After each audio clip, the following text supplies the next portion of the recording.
53 na itong pangutan-on ang abogado ni Governor-elect Pambari 4, media personality po ni, siya mo'y executive producer og mga movie, o niya, siya mo'y muhimo og pelikula alang sa bagong gobernadora.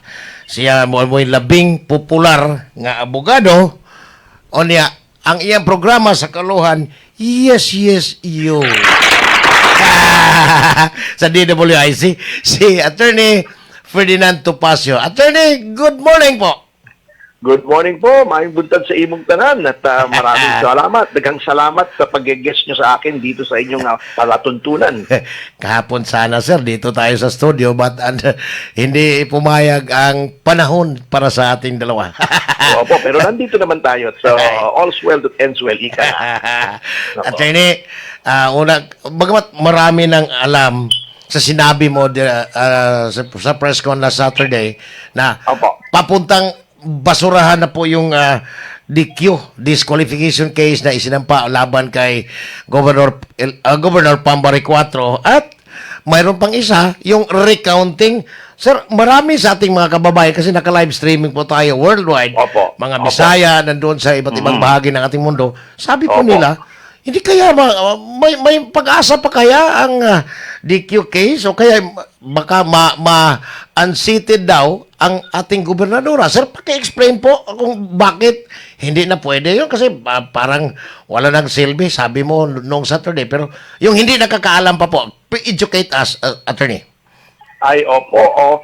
Sinabi ko naman po yun ay aking humble opinion lamang. In my humble opinion, ay yun pong disqualification case has nowhere to go kasi unang-una po, tatlong dahilan po yung aking sinabi. Noong ako'y dumating dito noong 28, unang-una, sabi ko, it was filed out of time because and in the wrong venue. Dahil po, according to the rules of procedure ng Omnibus Election Code, as supplemented by certain resolutions ng ating COMELEC, ay ito po ay dapat i-file sa clerk of the commission at sa law department ng COMELEC.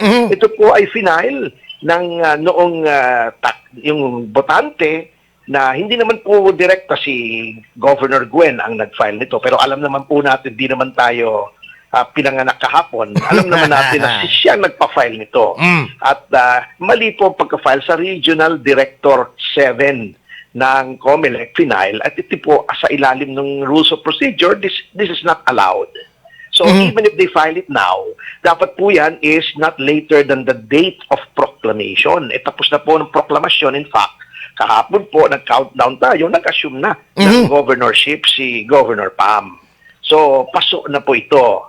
Ngayon, number 2, uulitin ko po, yun pong ground ay hindi po matibay.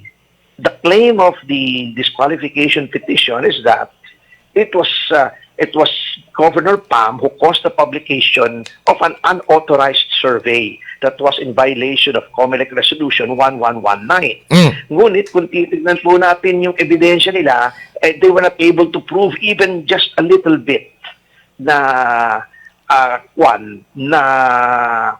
ito ang may kagagawa ay si Governor Pam sapagkat yung Facebook page na po yun ay hindi po kay Governor Pam. It belongs to a certain group called Cebu 6 District na wala naman po siyang kinalaman. O wala naman pong nagkiklaim ng authorship ng survey. Wala naman pong kumpanya nagsasabing silang gumawa ng survey. So, paano po ni due time man ebidensya? Wala eh. So, wala talaga. Malabo. Number 3, yun pong, sabihin na natin, hindi paso. Sabihin na natin, may ebidensya. Yun pong publication na yun, hindi po yung ground for disqualification. Maaring yung gumawa po noon, balabong si Governor Pam, o kung mas-race man nila kung sino gumawa noon, ay siya ay magkaroon ng multa o siya ay makulong because it is a criminal offense, but it is not a ground for the disqualification of a candidate. So, wala po talagang pagtutunguhan in my humble opinion. Attorney Freddy, sir, itong sinabing parang disqualification na isinampa, ay parang, in short, parang nandaya ba ang ating gobernadora? Dahil yung survey, sinabi nilang survey, baka cadastral survey po yun, attorney.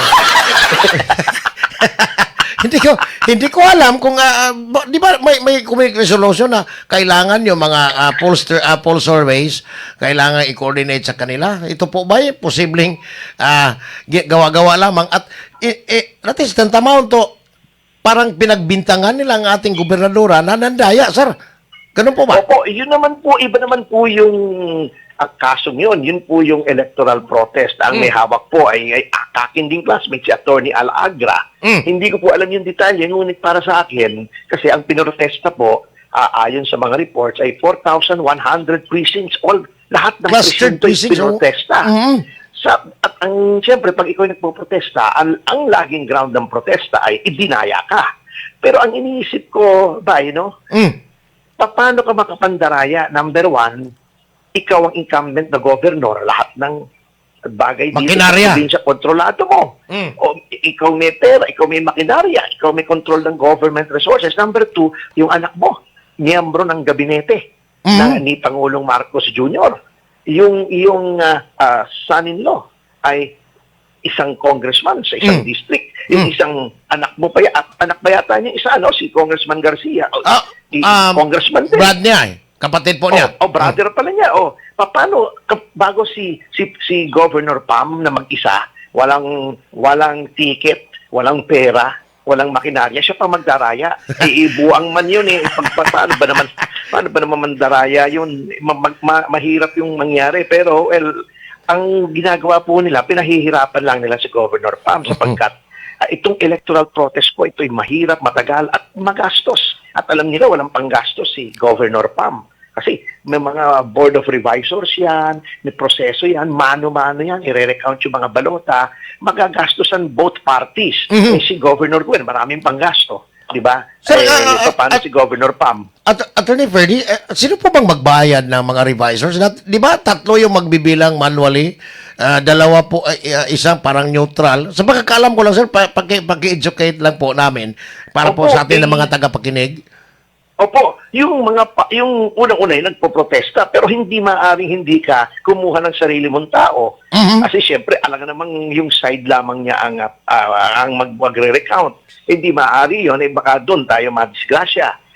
Di magagastuhan si Governor Pam. Anong panggastos ni Governor Pam? Ako nga, pro bono, walang bayad Abogado nga niya, mga volunteer lang kami. Paano siyang gagasto doon sa sa mga magre-revise. Kawawa naman si Governor Pam. At alam natin na ito'y pangharas lamang. Alam naman nating overwhelming At kung, hindi naman ako'y nagbibintang, pakiramdam ko lang to personal opinion. Pakiramdam ko nga, walang 700,000 na nakuha si Gov. Gwen Kasi tuwing pupunta ako sa Cebu, kinakausap ko yung mga tao rito. Tinatanong ko, sinong binoto nyo? Wala ni isa akong nakakausap na si Governor Gwen ang binoto nila At saka, sir, for the information sa ating mga kababayan na nasa abroad, sa sariling bayan ng kanyang anak na secretary ng Department of Tourism, talo si Gwen, ng 13,000 votes. Doon din yata kay Congressman Duke Frasco na distrito. Opo, yun, sa bayan. Yun po, sa Liloan. Oo. So, ibig sabihin, kung sakaling ganyan ba, attorney, lang po, kung nanalo yung Vice Governor in tandem niya, si Vice Governor Glenn Soco, nanalo. Pero ibig sabihin po ba, kung nadaya si Governor Gwen, posibleng nandaya rin ang kanyang Vice Governor, kung gano'n? Yun nga po paano yung mga ibang kandidato, di ba? Yun nga ang sinasabi ko, who has the capacity and the capability and the resources and the machinery para mandaya. Hindi ko sinasabing nandaya sila, Ngunit, ang atin ay wala tayong capability. Sapagkat wala po tayo sa posisyon, wala tayong pera, wala tayong machinery, wala nga tayong complete ticket. Kulang-kulang nga ating watchers paano tayo mandaraya? Sino nandaya ron? Multo. Mahirap naman yun. Baka wakwak, sir. Baka alam mo yung wakwak. Oo, alam mo. Now, sir, kasi kayo po palis na dito, kaya mabadaling ko lang po ito, sir. Basta pag ako'y naiwanan ng aeroplano, isisigilin ko sa inyo yung bagong ticket. At yes, yun po ito, programa mo. Now, attorney, sir, dito na lang po tayo sa kasi yung electoral protest at saka yung disqualification case, dalawa po yan. Pero, sir, dito na lang po tayo. Magandang balita to. Kasi kayo po ang executive producer ng mga movies. Kayo po yung mga abogado ng mga artista. Magiging pelikula rin ang buhay ni Governor Pambare 4. Sir, curiosity lang, sino po ba ang, para po sa kaalaman ng ating mga kababayan, sino po ba ang magiging Pambare 4 sa pelikulang yon? At saka sino po ba ang Gwendolyn Garcia sa nasabing pelikula, sir? Opo, bago po sagutin yan, magpa-plug lang ako ng libre. Yung akin pong isang pelikula, yung Mama sa Pano, Yeah, yung oo. tungkol po sa Sub 44 ay still showing po sa Netflix natin. At kung wala po kayong magawa mamayang gabi, ay baka pwede pong panoorin yon. Napakagandang pelikula po. Di naman siya nagbubuhat ng sariling bangko. Nakakuha po yun ng 11 tropeyo na sa mga award-giving bodies. Mama sa Pano, starring Edo Manzano, Aljur Abrenica, Paulo Gumawaw, at all-star cast po ito. And para sagutin po nyo, yung katanungan ninyo, the person who we are eyeing, hindi pa naman po final ito, all of these are tentative, we're still making inquiries, is Alice Dixon to play Governor Pam. Because kita naman po natin the resemblance, magkamukha po talaga Magkamukha po talaga. Opo. Nag-uusap nga kami ni Atty. Tits Pintor kahapon na talagang perfect sana na mapapayag natin. And then, kino-consider po namin for the role of Brian, yung husband. Yung husband, ay either si Gabby Concepcion o may nagsasabi po Richard Yap, but hindi pa po namin. Yung Bisaya. Pareho. Opo. And si Gwen naman po, nagbibiroan nga kami, baka Si pwede Pokwang? nga akong si Pokwang. Pero biruan lang po namin yun. Most probably po si Jean Garcia, we are eyeing Jean Garcia, or Isabel Rivas. Kasi matanda naman yung si Isabel Rivas, pero tinignan ko po yung sinabi mo si Isabel Rivas, hindi ko naman pero parang magkasing edad din dalawa, si Gwen at saka si Isabel Rivas.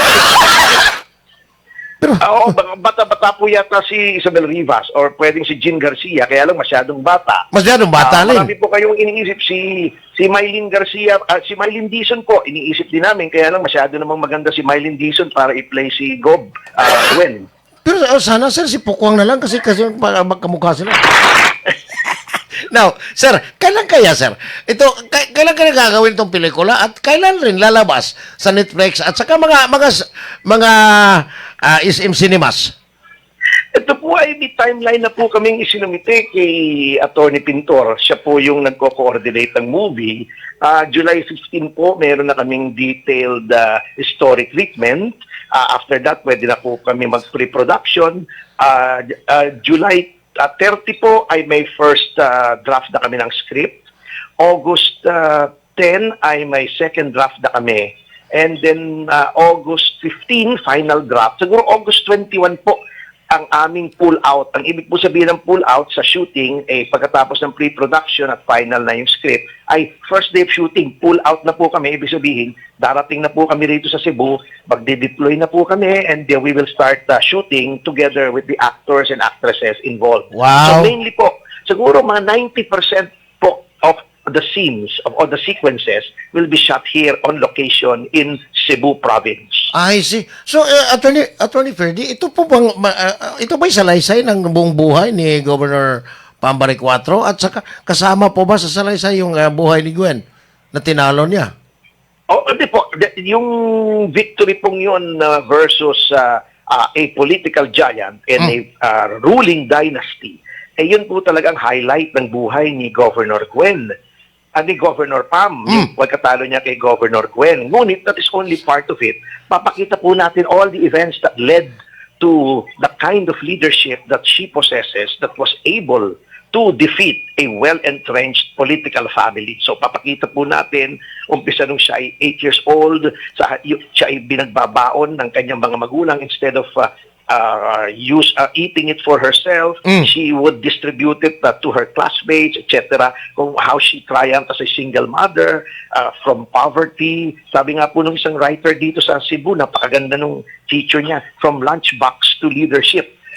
From the time na kanyang dinidistribute yung kanyang baon at siya ang nagugutom sa halip na siya yung kakumain, hanggang that is the kind of selfless leadership that she exhibited na na-realize naman po ng mga tao dito sa Cebu. So ang ganda yata yung ano sir ha, yung sino po bang scriptwriter kung maaari pong sabihin nyo kasi baka may mga hirit na mga Cebuanos baka kasi yung scriptwriter I believe na from Luzon, from Manila. Sir, Opo. mayroon bang researchers po dito na pinadala na Meron ngayon po. before the scriptwriting? Meron po, and besides po, yung aming director ay taga Cebu po, si Ay. Erwin Go. One of your illustrious sons here. That Ah. talagang he's an outstanding cinematographer. At last Metro Manila Film Festival ay meron din po siyang entry doon sa mismong festival. He's an accomplished director. I've seen his works and I believe that he's a perfect fit para i-direct dito sa pelikulang ito. Ito po yung mag-hit sa Takelia, sir, kasi mga Visayas, Sana po, Mindanao area, lahat na magkaintindi, Visayan speaking, maliban po sa mga Ilonggo, pero still Bisaya din sila, pati po yung mga Opo, Waray speaking people. Ako, in fact, for international release, ang gagawin po namin, original script will be in English, but we will dub it in Visayan. And then, may version kaming Visayan, may version kaming Tagalog, may version kaming English for international release at pang Netflix. I see. Ewan ganda Opo. tayo. So, abangan namin yun, Attorney Ferdy. Saka, Opo, sir, please, opo. pero sana kung time to time, bigyan nyo kami ng update habang nagsushooting. But, sir, isa lang po, kahapon marami akong narinig doon sa habang magkasabay tayong umakyat sa social hall. Marami tayong kaibigan na yun, ang maganda. Is a good material for Senator daw. Kayo po ang tinuro, Attorney Topacio, sir. May mga tao ng Cebuano na. Bagamat nakakataba po ng puso, I'm grateful sa attention at sa consideration. Matagal pa naman po. What I will do now is concentrate on doing a good job as the producer of the movie of Governor to help her in her legal problems. Sabagat alam ko po, for 3 years, walang gagawin yung kabilang kampo, kundi iharas po siya, i-undermine yung kanyang leadership, guluhin siya para hindi siya magtagumpay. And of course, as a fellow media practitioner, doon po tayo nagko-concentrate sa public service, that is media, and as a lawyer. So, doon na muna po tayo, saka na po natin. Pero sir, kung sakaling yung mga Cebuano ay manawagan sa'yo, paano yung tatanggihan mo po ba? Siyempre po, kung talagang sincere, paano ba naman natin matatanggihan ng mga Cebuano? They are already a big part of my life now. Pero sir, kung ayaw mo, araw-araw iro-roll call kita dito. Ako, mabigat yan. Sana po natin pag-usapan Iro-roll call yan. kita. Concentrate muna tayo rito sa pelikula ni Gov. Pam. Matulungan siya yung sa mga the challenges that she will be facing that I'm sure will be many. Sir, last na lang po kasi para pang boarding na yata po kayo. Sir, ito po Opo, ba'y opo. magiging parang nakikita ng taong bayan? Marami. Si Mayor Benji Magalong, Mayor Vico Soto, Governor Pambaray 4, at saka Sir, ito po ba'y posibleng dumami ang kanilang lahi sa darating na mga elections? At posible ba? Sana po. In fact, yung Mama Sapano, kung mapapanood nyo, that's basically the story of how General Magalong, who is now the mayor of Baguio, Yes. stood his ground against all the influences that were pressuring him to exonerate o ipawalang sala si Pangulong Aquino. So, Yeah, this is basically the story of General Magalong. At sana po, Vico Soto yan, si General Magalong. Marami pong mga public officials tayo who are honest, who do not steal, who do not lie, whose main purpose is to serve the people. Kaya nga po tumutulong tayo kay Gov Pam because she's one of those rare breed at sabi niyo po, made their tribe increase talaga. Attorney Ferdy, sir, hoping na hindi po kayo magsawa sa aming mga katanungan. From time to time, tatawag po kami sa inyo kung Opo, walang of course. hadlang sa court No problem hearings, po, walang problema. yung programa mo sa Yes, Yes, You. Pinapanood ko yan minsan-minsan kasi kung makita ko yon may time, hahanapin ko yun sa YouTube minsan. Kasi, Opo, natutuwa may ako sa- YouTube live po yun. Pwede Yeah, po, naka-live yun sa YouTube, Opo, sir. opo. Kaya nga, minsan makapanood ako kung hindi, Opo, walang you're mga, always welcome. mga At meeting. ha? minsan, kayo naman ang mag-guest sa akin. Babalik ta rin naman natin. Kayo naman interview ko. Sana, sir, turuan mo kami, ha? Anyway, Attorney Bernie. Pasensya na po kayo kung tutulin ko to. Medyo pinapataya na po tayo sa karera. Sir, maraming salamat po at good luck. Opo, at, dagang salamat. Opo, see thank you so much. next Opo, time. and magkita-kita po tayo. Salamat po. Sige po, si Attorney Ferdinand Topacio,